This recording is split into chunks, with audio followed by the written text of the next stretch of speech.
khona futhi angani meyishaya siconnecte sonke because izwe lakamoya izwe lama sounds. Ingakho kuthiwa phambi kwesihlalo sakhe khona ukuduma. Isound leyo, isound yokuduma. uHezekiyeli mebhala embona engasemfuleni iKhebari uthi khona idalwa ezazikhona uthi le dalwa mezihamba zazihamba kanje uthi kodwa mezibuya zazibuya njengembani zifike ishaye zithi sound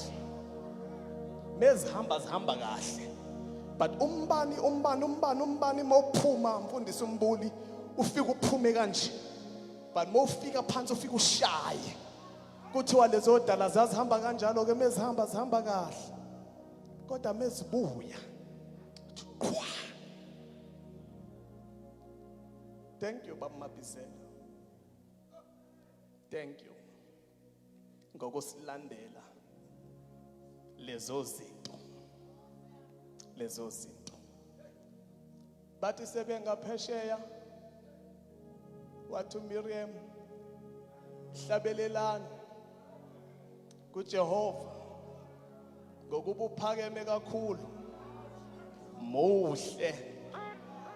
iyashi nenkweli yalo okuphonsile olwandle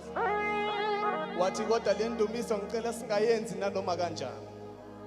wathi thathani izigubhu zenu basha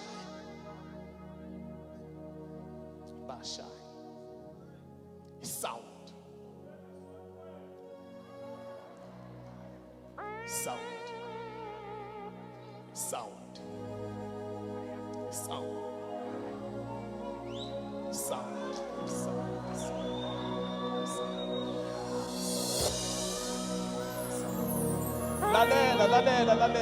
lalela kunento engifuna uyikhiphe mfundi baba Mabizela uyikhiphe nawe mhlobo wami noPhondo lithi iBhayibheli wathi uAsa uAbija esempini Abija lithi iBhayibheli ephakathi kwayimpi ehlasela uJeroboam nempi lithi iBhayibheli wasaba uAbija lithi iBhayibheli wathi uAbija landana abapristi kodwa uma nibalanda abapristi bafike noPhondo kodwa uma befika noPhondo bangalishayi nanoma kanjani kodwa balishaye ngesound yokukhala kuthiwa balishaya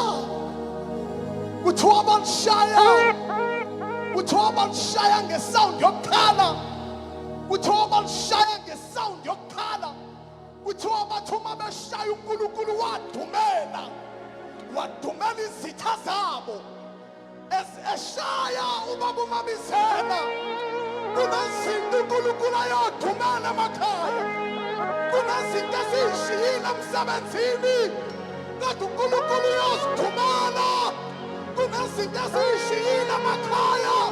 kodwa uNkulunkulu uyozidumela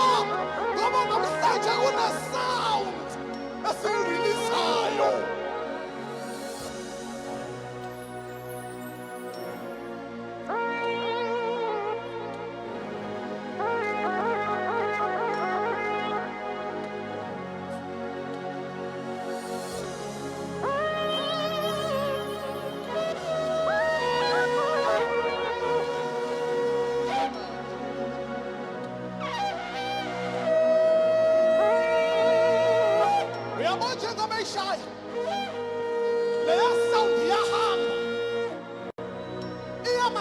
Amazulwini masakudedela abathile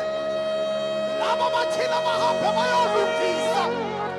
abanye sizothi sivuka Monday kunezinto zethu ezizobe zilungile singazi ukuthi silunge kanjani kanti kunesound asiyishayile leyo sound yenza uNkulunkulu asezulwini ayodumela izitha zethu.